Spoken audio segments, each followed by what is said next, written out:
எல்லாரும் உங்களுக்கு நல்லது நினைக்கணும்னு அவசியமே இல்லை. ஆனால் கண்டிப்பாக யாரோ ஒருத்தங்க நீங்கள் நல்லா இருக்குன்னு நினைப்பாங்கல்ல. ரீசெண்டாக ஒரு ஸ்டேஜ் பர்ஃபார்மன்ஸில் டான்சர் ஜாஃபர் அவர் கூட ஆடுற அந்த ஒரு குட்டி பையனை முன்னாடி ஃப்ரண்ட்ல நிற்க வச்சு ஆட வைப்பாரு. இது அந்த குட்டி பையனுக்கே ஷாக்கிங் தான், அவன் நினச்சிருக்க கூட மாட்டான். ஆனால் அந்த மொமெண்ட்டோட மேஜிக்கே, அந்த சான்ஸ் வரும்போது அந்த பையன் ரெடியாக இருந்தான். அந்த டைம் இருக்கும்போது பண்ணிடணும். லைஃப்ல இதே மாதிரி தான் நீங்கள் நினச்சி பார்க்காத ஆட்கள் நினச்சி பார்க்காத டைமில் உதவியாக இருப்பாங்க.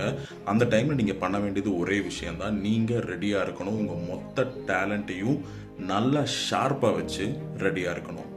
லைஃப்பில் முன்னுக்கு வந்த நிறைய பேருக்கு முகமே தெரியாத ஆட்கள், சம்மந்தமே இல்லாத ஆட்கள் ஒரு டேர்னிங் பாயிண்ட்டாக அமைஞ்சிருப்பாங்க.